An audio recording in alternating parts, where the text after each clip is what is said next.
This is Paula B. When most people hear the word essay, they think of the horrors of school exams. But this week's guest shows us that essays can be as expressive as poetry and a whole lot of fun, too. Sheila Bender's essays and poems appear online and in numerous North American literary magazines and anthologies, including Poetry Northwest, the Seattle Review, the Bellingham Review, Tiny Lights, and Tide Pools, among others. Sheila's passion is helping those who want to break their writing out into new forms, revise effectively, generate more writing, or facilitate the writing of others.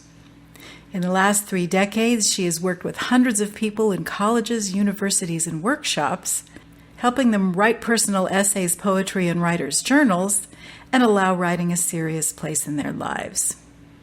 Each year, Sheila is joined by a renowned faculty for the Writing at Real in Port Townsend Writers' Conference.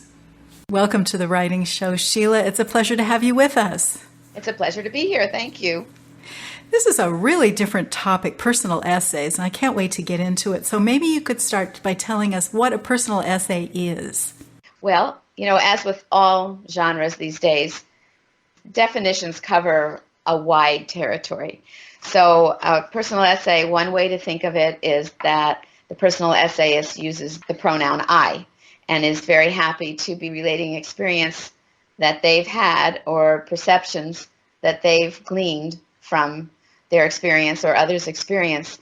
But I have even read, years ago now, a compilation of essays, the best of, one of those best of American essays, and the guest editor went so far as to say a personal essay does not need even to have an I.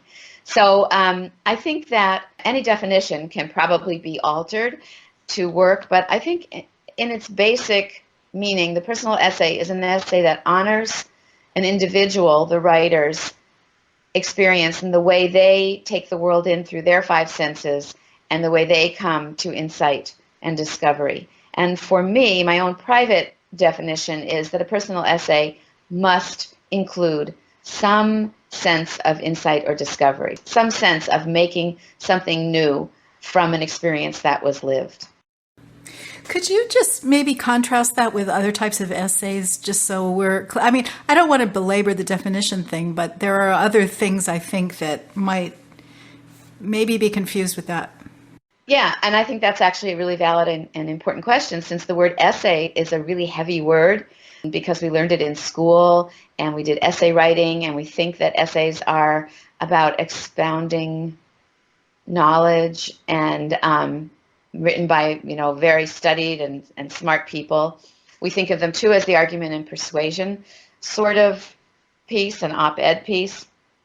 And we often, if we were schooled a certain way, think that we need to sound impartial and objective when we're writing an essay, that it doesn't have weight unless it's like that. We sometimes think an essay, an older way of thinking, if you're thinking not about the personal essay, you think that an essay has to have big Latinate words and lots of higher level thinking and summary and announcements and conclusions and all kinds of things like the 5-paragraph essay in school. And I think that the personal essay can use that form. I've written and received from people studying with me wonderful essays that are written in the 5-paragraph form, but that's actually usually a rarity because that form calls forth something else, something academic, something that was created so teachers could quickly find out whether you knew what you were talking about on a particular subject, whereas a personal essay is more of an inquiry and a search, and the writer of a personal essay is reporting their search and the reader is tracking that search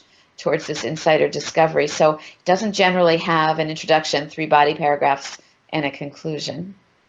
Maybe you could give us some examples.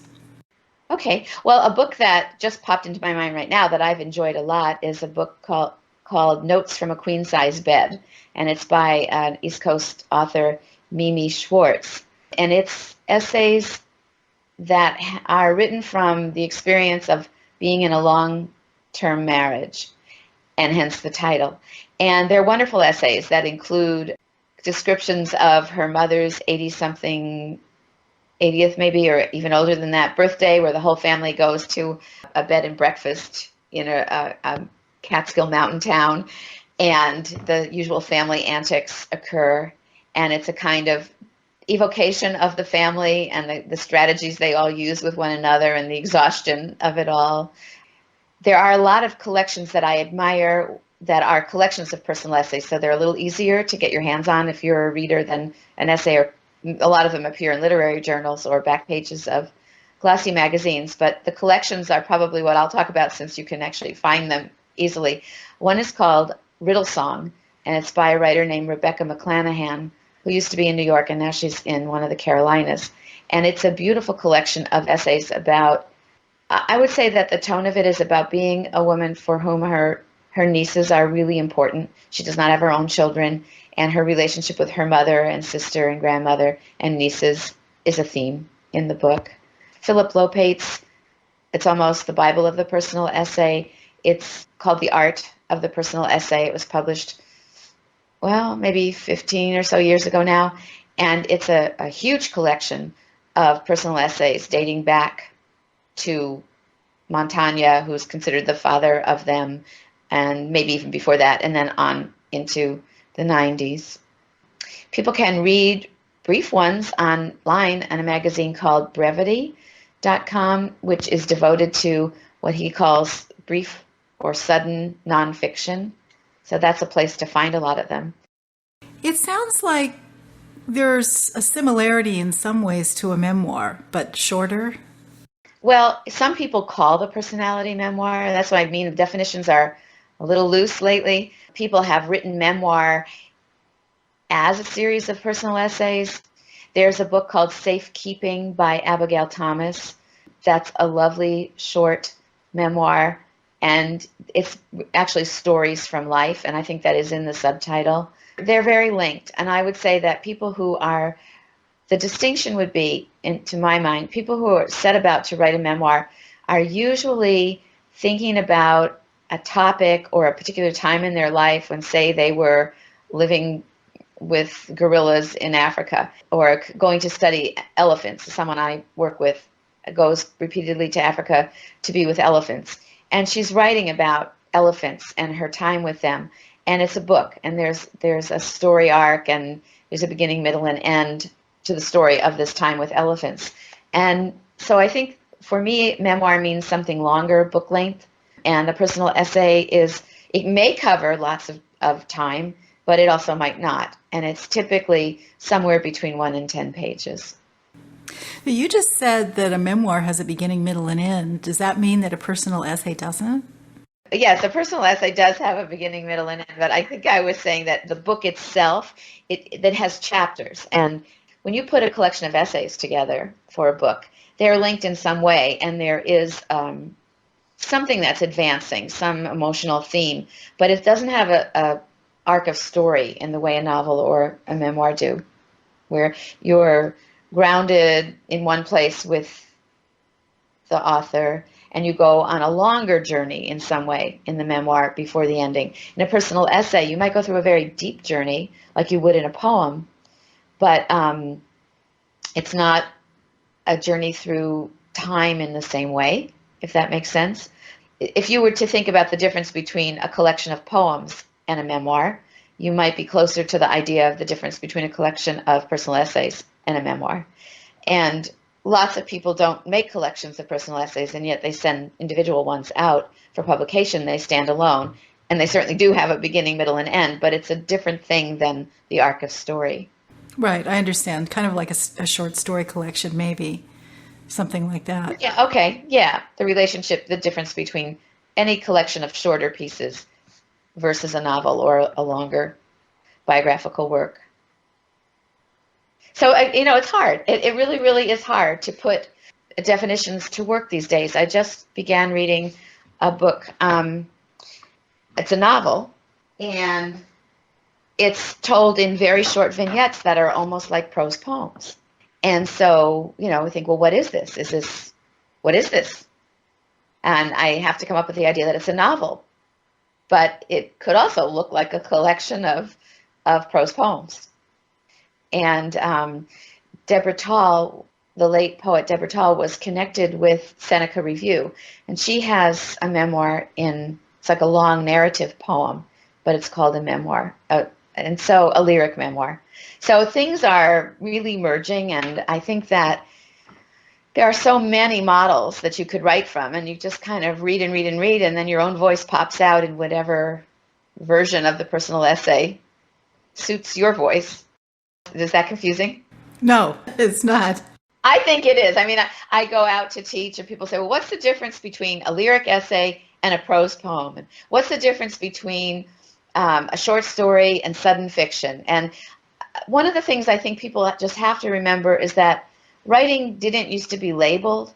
Writing was writing, and now we have more and more labels because people try to focus, or creative writing programs try to give names to courses, and literary journals try to give names to what they accept. And so a lot of the language is created by our current publishing scene and teaching scene, and then those teachers go through episodes and periods where they want to change it. I was at a conference in November called Nonfiction Now, and what I'd been calling personal essay was a component of what they were calling creative nonfiction. And I get to this conference and they decide they don't like the term creative nonfiction anymore because people are beginning to think that that means you're making it up, that you're using poetic license and making it up. Where before, creative nonfiction meant that you used the crafts of fiction, elements of the craft of fiction, like dialogue, description, and you were using that to enliven your essay. But now it doesn't seem to mean that anymore. So I think that the best advice I have for people is pretty much don't worry about it. There's a difference. There's only even a small difference sometimes between prose and poetry. And it's all kind of circular and merging. I understand. I won't belabor the definition. But it's fun to talk about because I think a lot of people are hesitant to begin writing unless they know, what it is they're doing and what they should be doing. And one of the ways I teach it is something I've used in my books.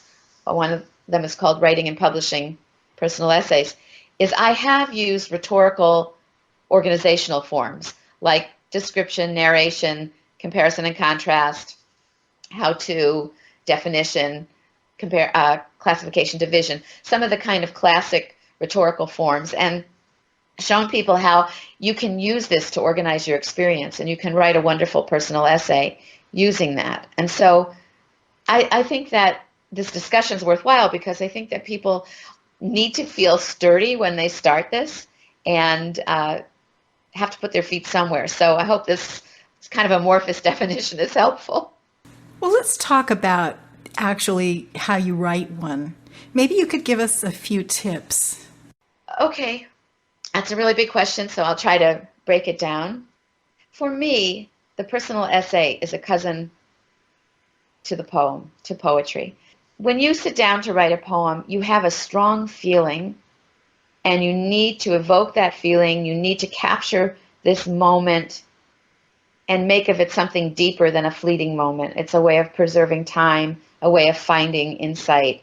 And I come to the personal essay with a background in writing poetry. So for me, the personal essay begins with something that just won't leave me. And the most recent one I wrote was triggered by a sign I saw. I was recently lucky enough to be on a trip to Japan with my daughter and my 6-year-old grandson, who is actually studying Japanese in a language immersion school in Seattle. And we were touring the Nijo Castle in Kyoto, and there was a sign that said, "Today is under construction in Nijo Castle." And the term, "today is under construction," just would not leave me. And a week after I got home, I wrote an essay that was triggered by that. And it does not start with me seeing the sign. It starts with me going to being at the castle and paying and being in heat and just sort of incredible heat and humidity and seeing how the Japanese people cope with it and talking about the nightingale floors, because they're called that because they make noises as you're walking on them. They're supposed to warn the guards that people were coming, and all these impressions are gathering. And then I get to the sign, "Today is under construction," and I realize that that's a metaphor for a way of viewing the world if you're a writer, which is it's not about being busy and it's not about making time. It's about today is under construction. Every day is fresh. And so that was the insight. I was able in the essay to ultimately articulate why this phrase stayed with me. And it's a little more involved than that. There's an image in there of my grandson being very interested in the yen and keeping coins in his pocket and jingling them around. And I make the metaphor that the images you collect during a day are like that. They're like strange foreign coins to keep fingering until they're familiar, until there's something that brings them together. So for me, writing a personal essay has a lot to do with something that sticks in my mind, is triggering this need to write, and then I begin.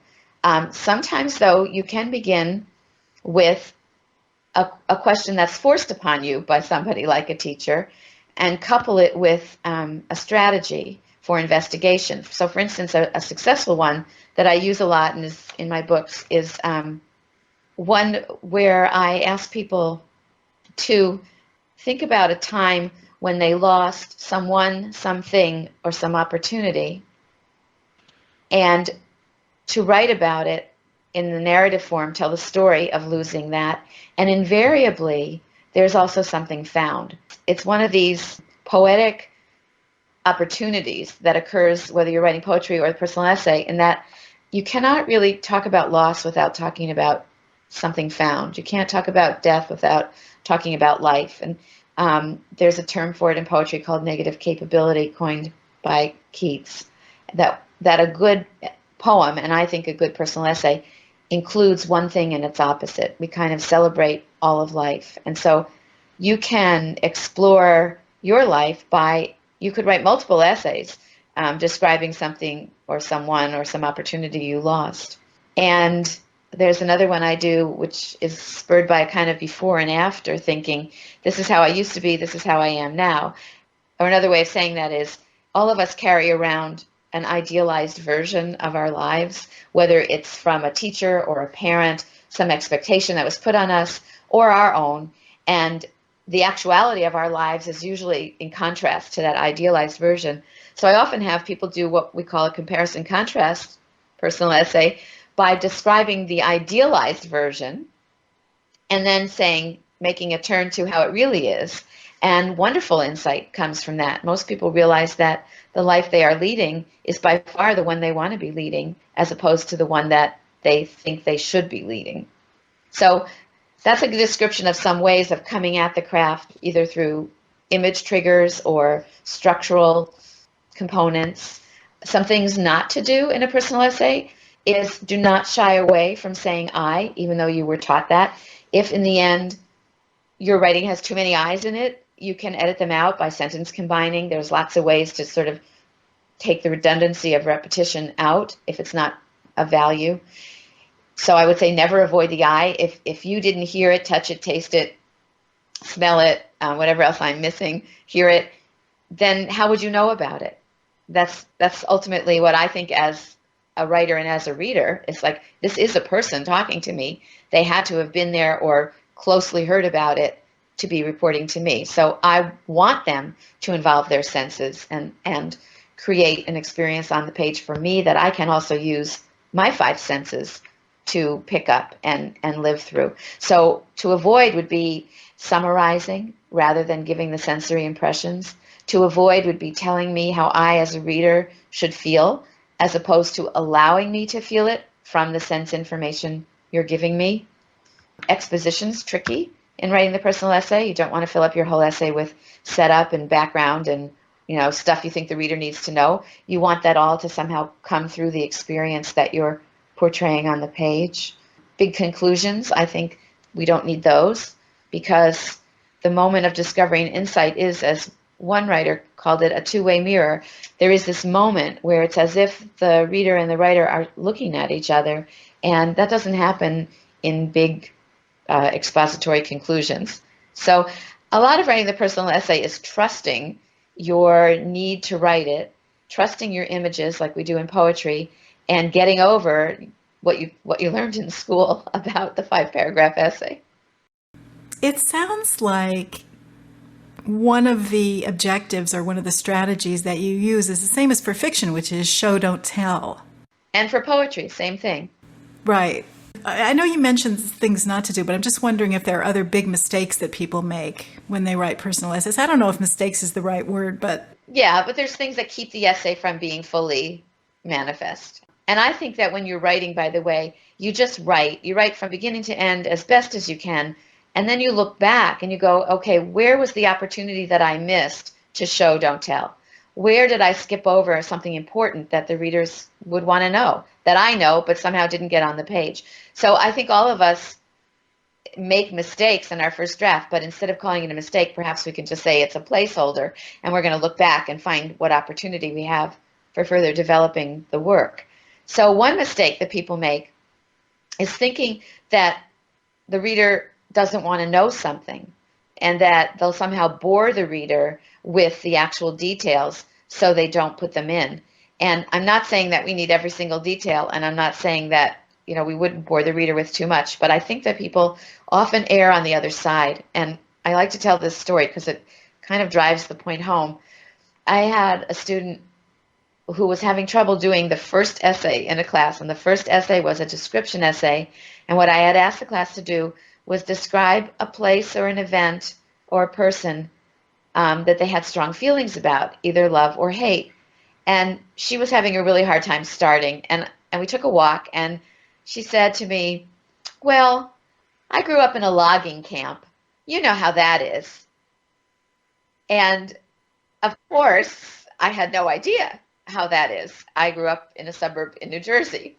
So it was funny. And I like to use that because it's sort of like no matter where you grew up, you may think that what you have to say, because it's your experience, is not interesting. And if she could say that about a logging camp, it sort of puts the whole thing in a new light. And the truth is that even though I grew up in the suburbs, as did many more people than grew up in logging camps, where I grew up, how I saw it, the way I experienced it, is something worth writing about. Some people will find it very familiar and enjoy the ride. Some people will find it different and enjoy the ride. But what's important is that I put my particular experience on the page in my way.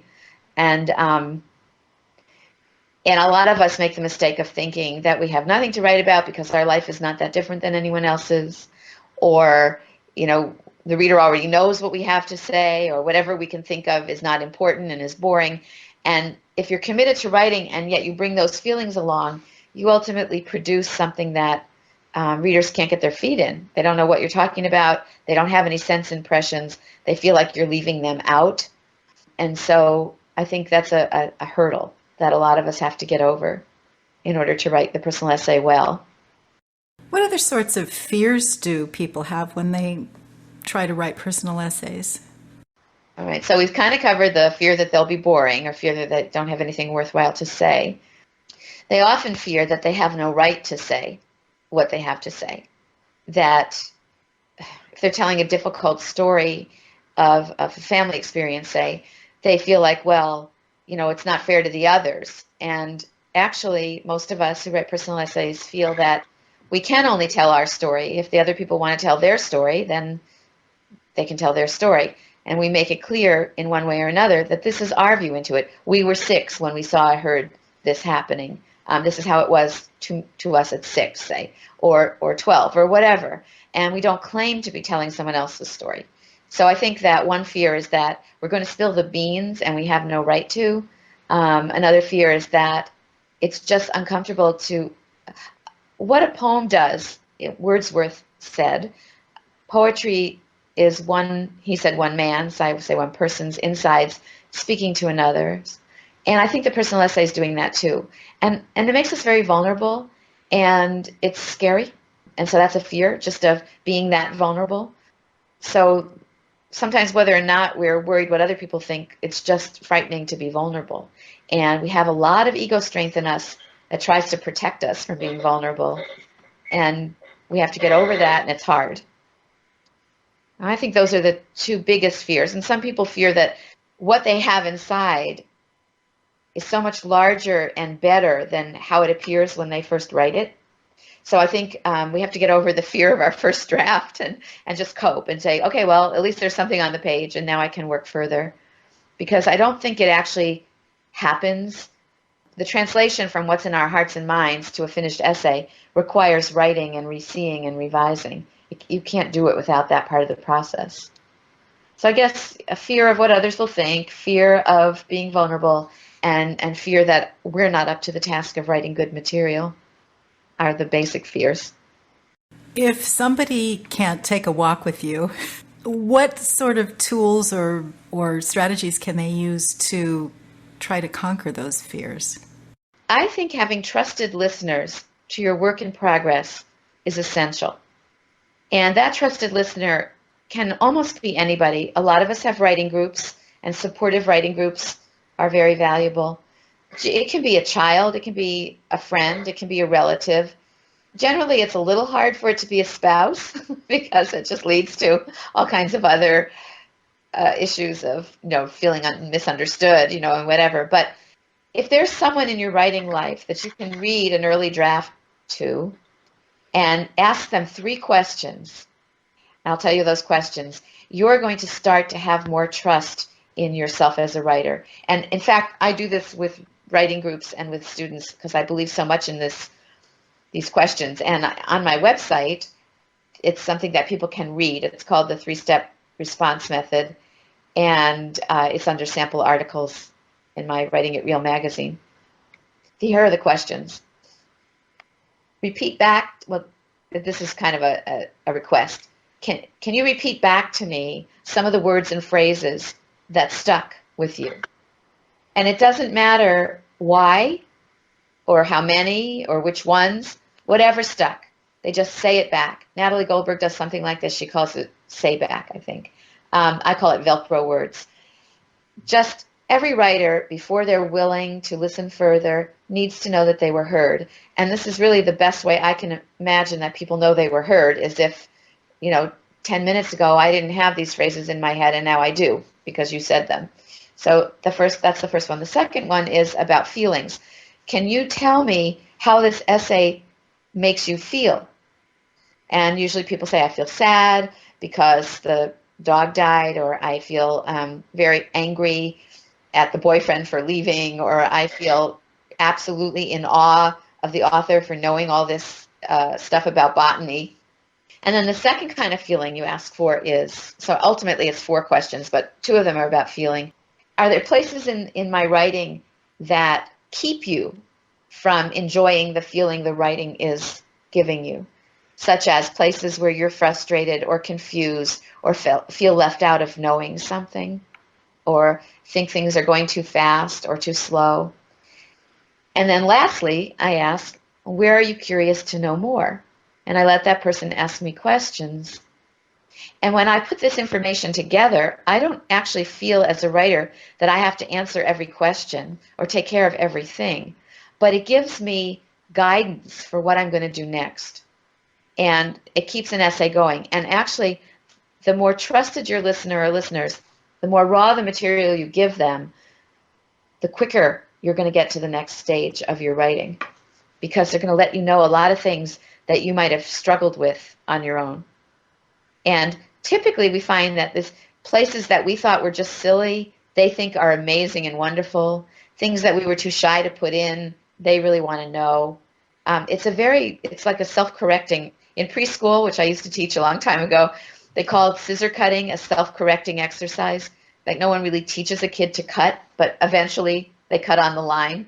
The same thing with this, actually. You just listen to these questions and you begin to write stronger essays.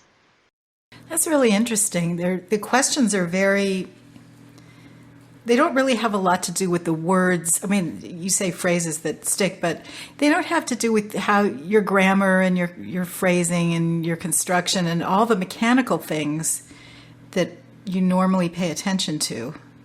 Well, there's a reason for that, but actually, one of the things that leads to confusion, a writer might say, I was really confused, I didn't understand this sentence, might be a grammar problem. And the writer might go, oh, yeah, I guess there's a better way to say that. So sometimes it does touch on that, but the reason it doesn't have to do with what you typically think response to writing is that I believe really strongly that writing is developed in 3 stages, and if we don't do those stages or confuse them, we short-circuit our writing. And this was taught to me by one of my poetry teachers, the poet David Wagner. He described it this way. He said there's the invention stage, in which you are just like a mad scientist throwing anything on the page. Anything you think of, one thing leads to another, you just get it down. The second stage is shaping, where you come to it as a writer and you think, what is this wanting to be? What is the shape of this piece of writing? And the last one is the editor, who thinks about grammar and punctuation and paragraphing and all that, and spelling and all of that. And if you bring the editor to the invention stage or the shaping stage, the writing mind kind of shuts down. It rebels. It feels like it's being judged. If you leave the editing to the last stage, it's wonderful, because the editor in you can really find ways to make everything more clear, more flowing, good for an editor, all that kind of stuff. But what a writer needs at the beginning, whether it's in the invention or shaping stages, I think, is to know what goes on in the mind and heart of someone outside of them. And it's what teaches them what they do and don't have on the page yet. I have a question here that I listed, and I'm sort of hesitant to ask it, but I'll ask it anyway, and you do with it whatever you want to do with it. The question is writing personal essays self-indulgent? I am so happy that you asked that question, because I think that actually is one of the inhibitions people have about their writing is, if I'm just writing about me, if I'm just writing about my experience, I'm not a real writer. And I think that, no, it's not self-indulgent. If we don't put out there into the world what's going on for us, how we put the world together, then we're not creating intimacy with others. We're not contributing what we have inside to contribute. And I think that you could write a self-indulgent personal essay and it wouldn't be finished. You'd have to find a way to move it beyond its own sort of convoluted circles to something larger. But I believe that the something larger is not hard to find. I mean, when Eudora Welty writes about being a child going from her home a few blocks to the corner store with a nickel in her pocket, and describes her route and childhood, therefore, and the pleasure she got from the journey, and how it ends with the proprietor putting her on the weighing scale and telling her how much she weighed, you don't think, oh, this is self-indulgent. Who cares what it was like for Eudora Welty to walk down her street and buy a pickle at the grocery store and something else for her mother. What you think is, childhood, small town, the way people care for one another, what growing up means. So it's not really a large step for a personal essay to go from particular experience to something larger. Self-indulgent, I think, is when you're just not getting anywhere because all you're saying is, my ex-husband took all my money and I hate him. And, that's okay as part of a personal essay, sure, but there's something bigger.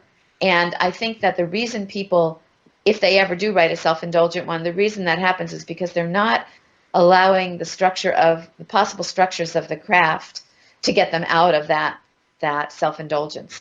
But if you use the forms of rhetoric, which I talk about, and if you read a lot of personal essays, listen to a lot of NPR commentary, go to their This I Believe page, which are all short personal essays on strong values and beliefs, you just start to realize that personal experience is rich and instructive and important, and you can start to get over the self-indulgence fear. So that is really another fear, that people will just see me as self-indulgent. Who am I to say this? What do I have to say? I'm taking up space for nothing important. I think we all face it over and over again as writers from personal experience, but the more we read what's out there and the more we judge our feelings towards it, the more we start to be part of the community that's willing to speak about experience.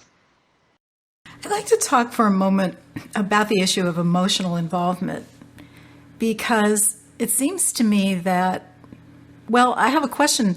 Can you be too emotionally involved, and does that lead to self-indulgence, or must you be emotionally involved in order to evoke the feelings? You ask really good questions, because I think the answer to both of them is yes. Yes, with some qualifications. So I think I'm going to answer the one that's easier for me first, which is the second one, which is, do you have to be emotionally involved? When I talked about the trigger of today is under construction, and here I am with my grandson and my daughter in a foreign country, and I'm, among other things, which I don't write in the essay necessarily, is that here I am with a new generation of my family, and it seems not too long ago that I was with my own 6-year-old, who's now 34, and all of that is very emotional, and that's informing my desire to write from my experience. So if I didn't care, I really don't know why anyone else would. Robert Frost said, no tears in the writer, no tears in the reader. So I think that there is some well-established idea that we do write emotionally or from emotion. But the thing is, we have to use the craft to evoke that, to show and evoke that emotion in the reader rather than tell them what emotion to have. So if I say, my ex-husband took all my money and I hate him and you should too, quite frankly, I don't. I feel told that I should, and I understand that there might be good reason, but I certainly don't feel it. So I have to, if I want my readers to hate my ex-husband, I have to put that on a page in the way that it's going to make them upset and angry. However, ultimately, I think the personal essay does not leave people just infuriated.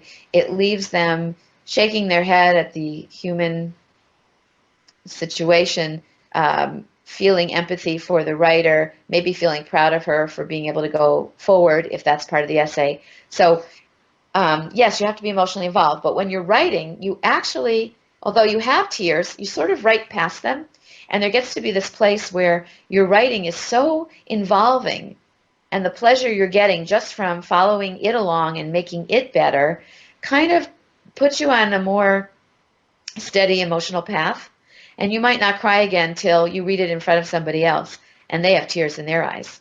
So it's kind of a back and forth between being informed by the emotionality of your life situation that you're writing from and then becoming so involved in the writing that you kind of put the feelings aside in some way, even though you're so deeply into it. You're like at the center of the storm.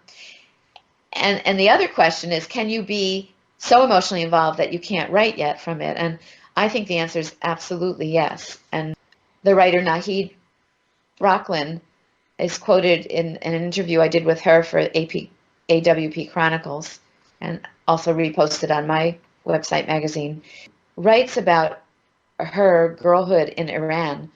And there were some horrors that she was always writing about in fiction, but it took her many, many, many years before she wrote a memoir called Persian Girls. And she says in that interview that she has students at the new school in New York that are trying to write things that are just, the experience is too raw. And I think that writing can both help us take experience and form it into some meaning and shape, but it can also be too soon. But I don't think it's ever too soon to write. It just may be too soon to finish it. For instance, it's taken me 7 years to finish a memoir about the months after my son's death. And I was writing early because that's all I knew to do. But in terms of really being able to shape the material and find discovery and insight, it's taken 7 years of rewrites. So, and that manuscript is, first time I sent it to my agent, she did not want to represent it, and now she's highly considering it. So it's like yes to both your very good questions. How about reading a little for us? Paula, I can read the essay that I was referring to earlier. I wrote it last week or so, and it's called Today is Under Construction.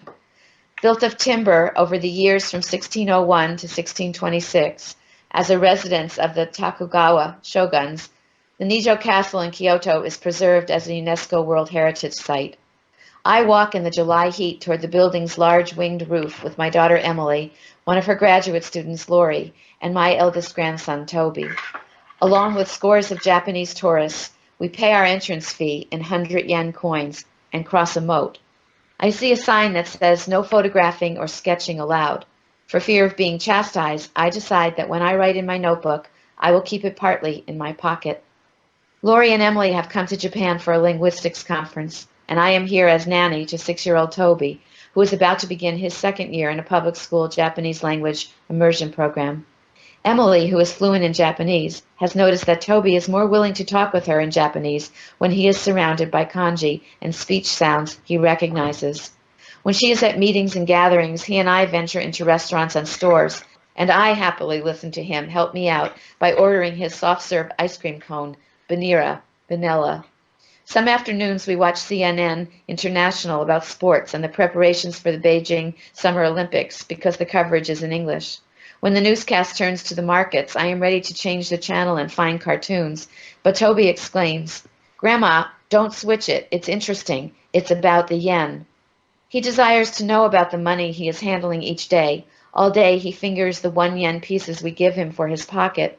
He offers to bank our larger yen coins for free in his other pocket. So here we are, 4 people whose ages span 5 decades, united in our need to negotiate a foreign culture, united in our desire to gather impressions. It's all like fingering unfamiliar money, I think, the different shapes and sizes of what we are taking in, the values of our impressions depending on the memories and perceptions they can purchase from our inner stores. This 4th day of our 8-day stay, we continue toward the entrance to the castle. The Japanese visitors carry washcloths and wear towels around their necks to mop and collect the sweat from walking in the 95-degree temperature with humidity so high that moisture doesn't evaporate from one's skin. There are special faucets circled by troughs for rinsing the cloths and wringing them out before replacing them around the neck. Soaked, they help cool a body down. We proceed with only hankies to mop our brows and necks, stop to take off our shoes before the entrance floor's tatami mats, then step barefoot onto the mats to stow our shoes in cubby holes. The hinoki cypress floors sing when we walk along the castle hall. These are nightingale floors, we learn, or so the Japanese name bush warbler seems to translate.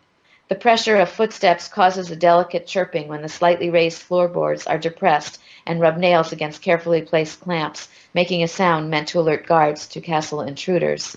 How delightful it is to make chirping music just by walking, for us to be creating the same sound people made so long ago, to make more music the more we walk together.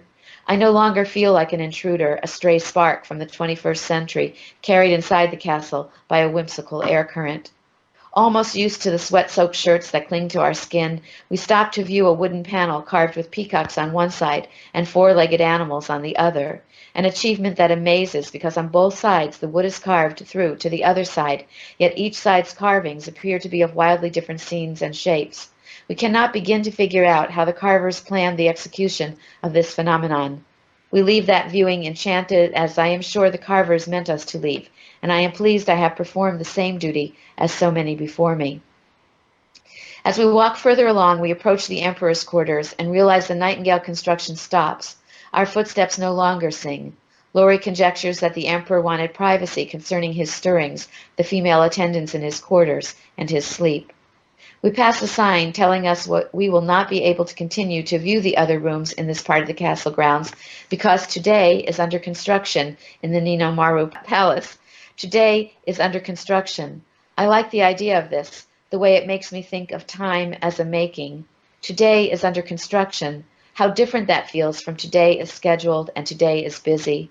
Today is under construction. I write the phrase sloppily in my half-hidden notebook, but I know that I will not forget it. I repeat what I would never have come up with, and I am exhilarated as together we walk out in the Kyoto sunshine, the July heat that has grown even more intense. We are heading to an air-conditioned shop for ice cream, matcha, green tea, flavored for the adults, and banira again for Toby. Toby jingles the coins in his pocket. Emily is busy reading signs to get us to the shop. Laurie and I chat about our respective mother's arthritis and a special herb she found for her mother that's been effective. And so we walk through the heat, the floorboards of our lives bending and chirping amidst the busy traffic in which no horns honk. When today is under construction, life is a gentle cacophony. We glide somehow, despite the heat. And I make some promises to myself. If it takes getting away from what is the norm for me to view the world with a fresh lens, I will find ways to do this more often. If it takes getting away from what is the norm for me to cultivate my senses and sensibility and amend the soil where images grow, I will do this more often. If it takes getting away from what is the norm for me to allow my contemplative self to have purchase on the shape of my experience, I will do this more often. And this will frequently be at home, I resolve, without the need to invest the time and money a big trip requires, though those certainly fertilize writing. I will visit a new state park, walk in an unfamiliar neighborhood, find a way to get out on the water and look back at the land. I will read more about the history of my hometown and its environs, listen to tourists here talk about the sights, and allow myself to see them anew. I will find nooks and crannies to write from, places I have not thought to sit before. And I will do this with others as well as alone, since shared experience allows me to pick up more detail, focus in new ways. What is most important is to collect and to keep impressions I am intrigued with, like unfamiliar coins in my pocket, ones I can't stop touching until I can write from them, build them a home, their own castle in which to reside. In this way, today is always under construction. Oh, I just love that. I just love that. I noticed a few things that you were doing in there. If I could just comment really quickly. First of all, I noticed you wrote most of it in the present tense, which I wanted to ask you about, but let me just mention a couple other things. You had some repetition also toward the end, where you were using the same phrases over and over again to sort of build, almost like a political speech. And the imagery was just beautiful. Very early on, you talked about, I don't quite remember how it went, but something about the jingling of the coins, and there was a metaphor for how you were interacting with each other. I probably just don't have that quite right, but that's sort of how I remember it. Just beautiful. Thank you. But you do have it kind of right. He's jingling the coins, and then I talk about the four people, four of us spanning the 5 decades, united in our need to gather impressions. And it was all like fingering unfamiliar money. And I think you made the leap that which I love, is that we were also coins in this foreign culture. We were also jingling around together. Well, no, you made the leap, but I heard you say it. But if you could just talk about the present tense a little bit. Is that something that you're supposed to do in a personal essay, or was that just your choice?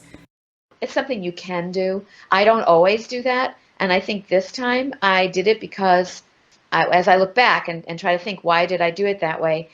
I think it's partly because it was a fresh experience. It was had just happened. But I think also it's because of that phrase, today is under construction. If I wrote about this in the past tense, I think it would be clashing with my ultimate, I mean, I didn't know this as I was writing it, so it's interesting for you to ask me this question. But I realize now that I am demonstrating today being under construction. And so it lends itself to the present tense. Oh, that's great. I love that. I studied with so many poets who would continually say, our writing is smarter than we are. And I think that this is a case. It's my writing that had the impulse to be in the first person, in the present tense. And then when you ask me the question, I go, now, why is it that way? And it seems to be that the writing was asking for it. I just want to ask you a little bit about publishing personal essays. If you want to write them and actually get them published, is it difficult, and where do you look? Yes, it's difficult, and yes, there are places to look, and yes, it's less difficult than you think. I don't think you should start out with the idea that you're going to make a lot of money from your personal essay. I think it's more perhaps related to the world of poetry, especially for most of us. If you're a famous author and you've written a personal essay, everyone wants to know, what you have to say. But if you're among the masses of us, there is a place for your voice, but it might not be a high-paying place. You should look in online and print journals. And I mentioned Brevity. Narrative magazine, I think, chooses both fiction and nonfiction.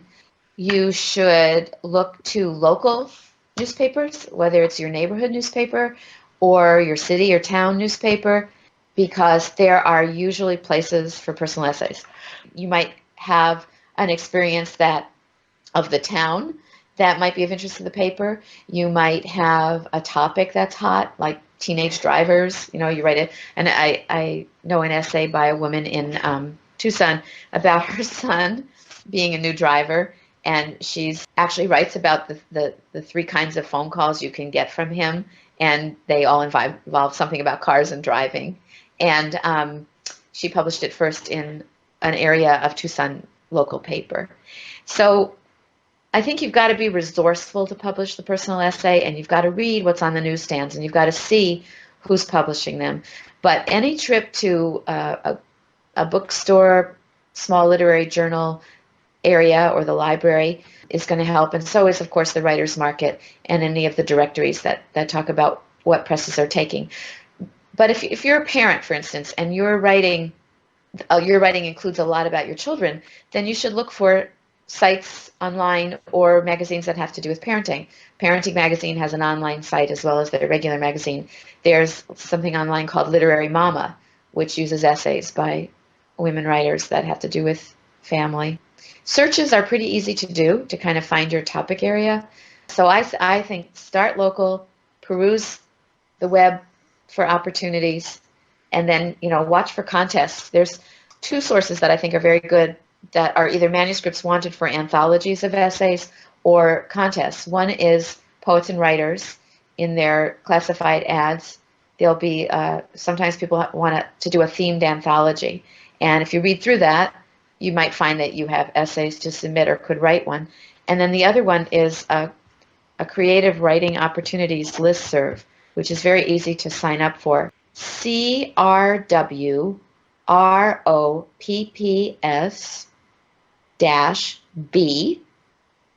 at yahoogroups.com. That should get you there. Or if you can look it up under Yahoo Groups, and it's creative writing opportunities. And a poet from the Midwest is doing this, and anyone who's looking for stuff seems to send her the call. And if you can either get it as email each day, or you can sign up to just go online and look at what the day's listings are. So that's a way of keeping in touch with calls anyway. And I have a blog on my website, which is mostly it's postings, and one of my categories, postings of opportunities, and one of my categories is publishing opportunities, and this blog is open to any visitor to read. So it's writingitreal.com, and click on blog and publishing opportunities, and you'll see what the ones that I think are of interest. So they're usually personal essay with some poetry and fiction mixed in. But the opportunities are there. If you, like with any endeavor in writing, you have to split your time between writing and the other job of sending out your writing and researching where to send it. So I think the biggest hurdle is actually putting the time aside to read the manuscripts wanted and opportunities and do all the work of either emailing if they take it or snail mailing your manuscript. It can eat up a lot of time, and sometimes it's more fun to write than it is to send out. But it feels great to have an editor say, "We want this." So I recommend the activity, but just set aside the time and just say, this is a valuable part of my writing life, is to do this. Anything else, Sheila, that you'd like to talk about today? Well, Paul, I think one thing that you didn't ask me that I could address, maybe I sort of have hit on it a little bit, is what are the benefits to readers and writers of the personal essay? And I talked about the building of intimacy, the sharing of real-world experience and perception. And I think that writing and reading the personal essay really helps us evolve as human beings. I think that writing is a practice, and writing can make you still and make you contemplative, and that's a restorative measure in our lives.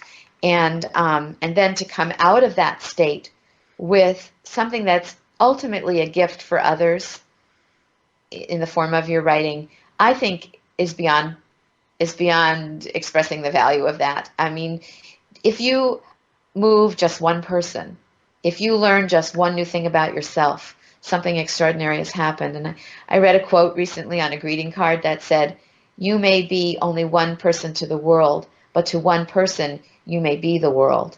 And I think that might be true about our writing, and that maybe that's all we have to come to it with, is that our piece of writing might open up doors, be inspiring, do incredible things for another person. And that should override the fears we have when we sit down to write. So that's my own personal philosophy. That is just a beautiful thought. Beautiful thought. Thank you. Could you just repeat your web address before we go? Okay.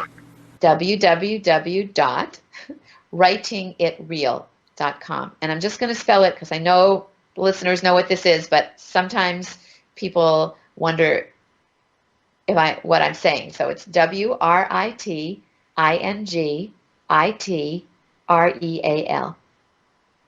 Thank you so much for being with us today, Sheila. This has just been such an inspiring talk, and I can't thank you enough. Well, thank you, Paula. It's very nice to have heard your voice in person. On Wednesday of next week, October 8th, screenwriter Blake Snyder joins us as a regular commentator. Blake's first commentary deals with the use of theme in your screenplays. On Sunday, October 12th, our Latin American correspondent, Ricardo from Amigo Audio, guest hosts on a special show on print-on-demand technologies and their potential effects on book industry economics. And coming in October, of course, our Halloween Gas Fest, featuring members of the Australian Horror Writers Association. The Gas Fest starts on October 27th. And that's it for this week. Thank you, as always, for listening. Have a fantastic week. I'm Paula B. for The Writing Show. Reachable, as always, at paula@writingshow.com.